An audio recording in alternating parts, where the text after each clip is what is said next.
The main causes of air pollution in cities is emissions from vehicles like cars and trucks. Cars emit various pollutants which are bad for human health when inhaled, like 1. Nitrogen oxides, NOx. 2. Carbon monoxide, CO. 3. Carbon dioxide, CO2. 4. Benzene. Which of the above pollutants are not tolerated by human beings even at very low levels? 1. 1 and 4 only. 2. 1 and 2 only. 3. 1, 2 and 3 only. 4. 1, 2 and 4 only. Solution 4. The correct answer is option 4, I, A1, 2 and 4 only. Air pollution. Air pollution refers to any physical, chemical or biological change in the air. It is the contamination of air by harmful gases, dust and smoke which affects plants, animals, and humans drastically. This can be in the form of excessive gases like carbon dioxide and other vapors that cannot be effectively removed through natural gaseous cycles. There are two types of pollutants that cause air pollution, i.e. primary pollutants and secondary pollutants. Primary pollutants are the pollutants that directly cause air pollution like lead, fly ash, metallic oxides and nanoparticles etc. Secondary pollutants formed by the reaction of primary pollutants like carbon monoxide, CO, carbon dioxide, CO, chlorofluorocarbons, CFCs, ozone, O3, nitrogen oxide, NOx, volatile organic compounds, VOCs, benzene, biological pollutants, asbestos and radon etc. Carbon monoxide, CO, nitrogen oxide, NOx, benzene, ozone O3, and chlorofluorocarbons, CFCs, are pollutants that are not tolerated by human beings even at very low levels. Hence option 4 is correct. In the context of solving pollution problems, what are the advantages of the bioremediation technique? 1. It is a technique for cleaning up pollution by enhancing the same biodegradation process that occurs in nature. 2. Any contaminant with heavy metals such as cadmium and lead can be readily and completely treated by bioremediation using microorganisms. 3. Genetic engineering can be used to create microorganisms specifically designed for bioremediation.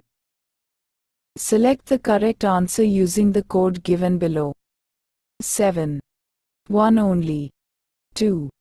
2 and 3 only. 3. 1 and 3 only. 4. 1, 2 and 3.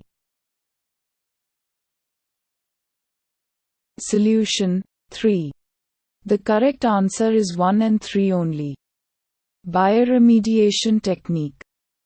Bioremediation is a treatment that uses naturally occurring organisms to break down hazardous substances into less toxic or non-toxic substances. It uses microorganisms to degrade organic contaminants in soil, groundwater, sludge, and solids.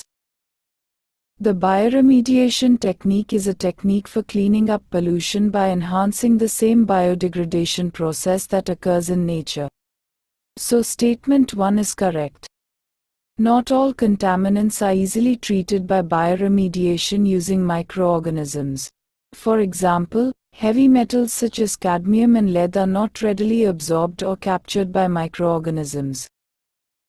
Bioremediation is limited to biodegradable compounds. So statement 2 is incorrect. Bioremediation is the use of microorganisms, mainly bacteria and fungi, to degrade the environmental contaminants into less toxic forms. Genetic engineering can be used to create microorganisms specifically designed for bioremediation. So statement 3 is correct. With reference to fly ash produced by the power plants using coal as fuel, which of the following statements are correct? 1. Fly ash can be used in the production of bricks for building construction. 2. Fly ash can be used as a replacement for some of the Portland cement contents of concrete.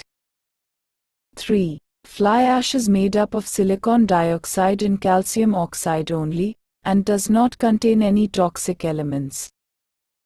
Select the correct answer using the code given below. 7. 1 and 2. 2. 2 only. 3. 1 and 3. 4. 3 only. Solution 1. The correct answer is 1 and 2. Fly ash is the finely divided residue that results from the combustion of pulverized coal and is transported from the combustion chamber by exhaust gases.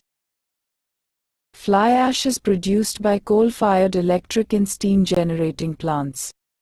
Fly ash is used annually in a variety of engineering applications that includes Portland cement, concrete, PCC, soil and road base stabilization, flowable fills, grouts, structural fill and asphalt filler. Portland cement, embankment, soil stabilization, flowable fill, asphalt concrete, geopolymers, roller compacted concrete, bricks, metal matrix composites, waste treatment and stabilization, catalyst. Environmental benefits. Increasing the life of concrete roads and structures by improving concrete durability.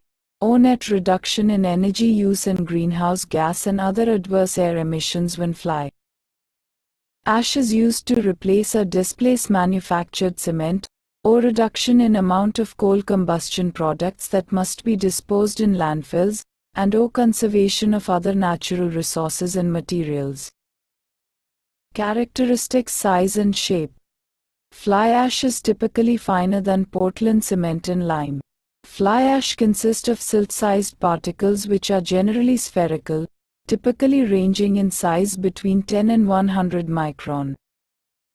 Chemistry. Fly ash consists primarily of oxides of silicon, aluminum iron and calcium.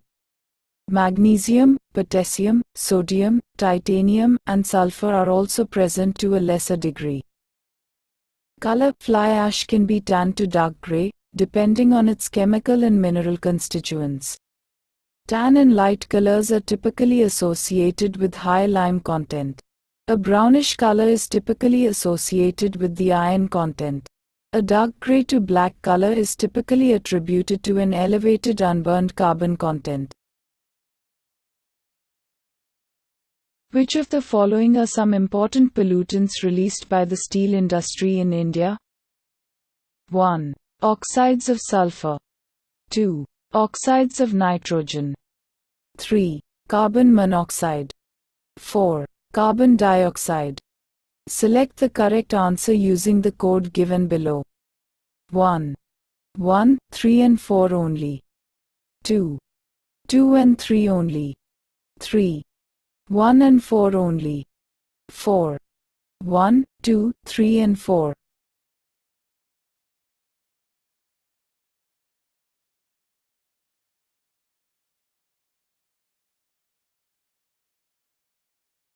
The correct answer is 1, 2, 3 and 4.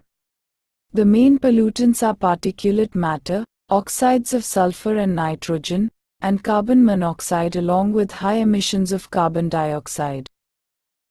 Coke, mostly carbon, reacts with the blast air to produce carbon monoxide, which, in turn, reacts with the iron oxide to produce carbon dioxide and metallic iron. Additional information. National Steel Policy 2017.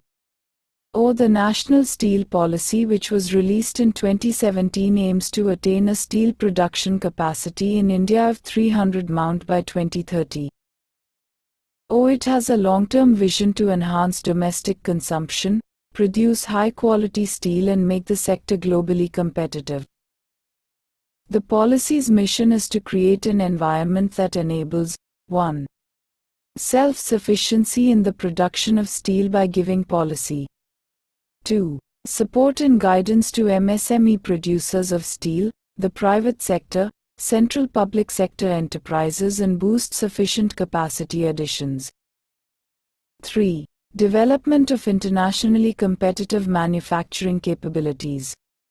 4. Increase in the domestic demand for steel. 5. Cost-efficient production and domestic availability of iron ore, coking coal and natural gas. 6. Investment in overseas asset acquisitions of raw materials.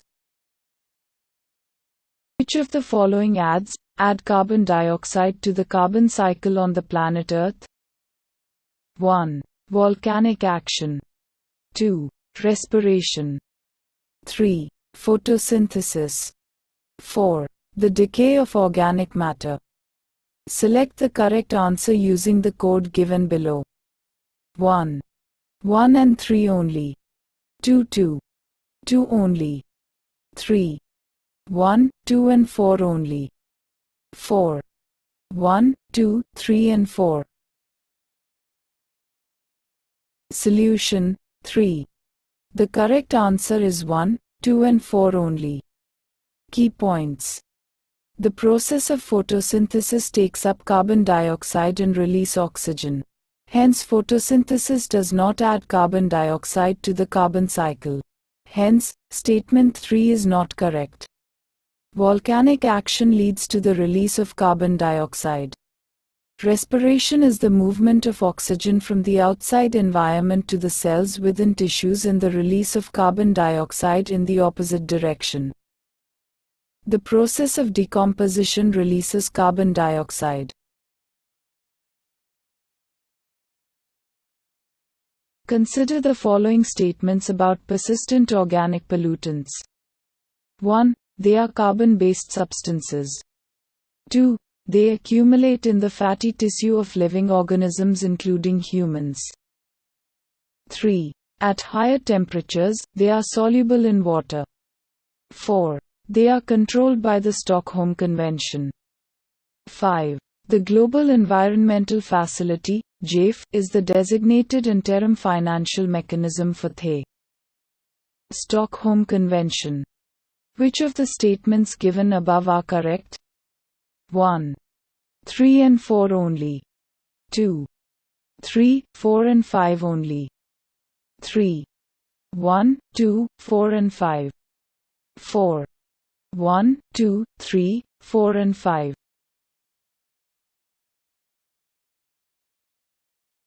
Solution 3. The correct answer is 1, 2, 4 and 5.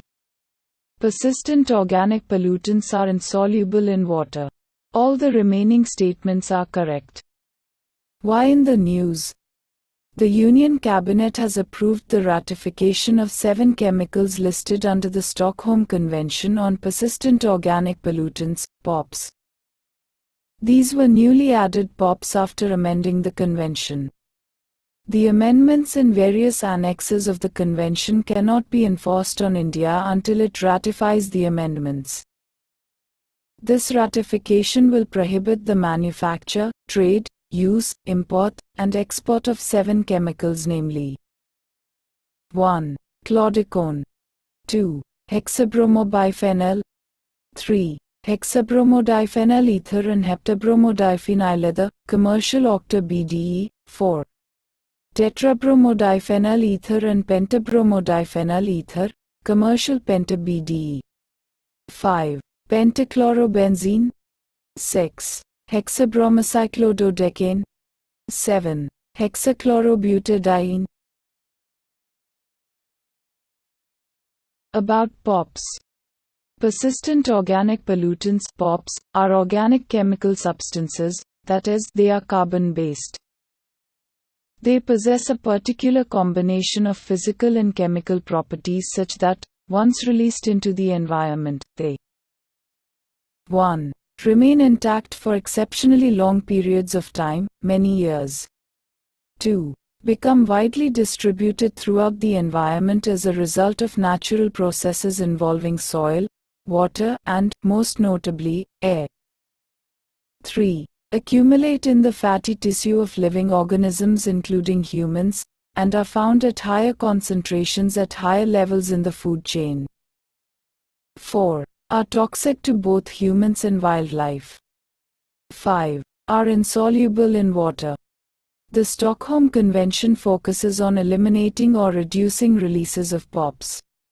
Over 152 countries have ratified the convention and it entered into force on the 17th of May 2004. The Global Environmental Facility (GEF) is the designated interim financial mechanism for the Stockholm Convention.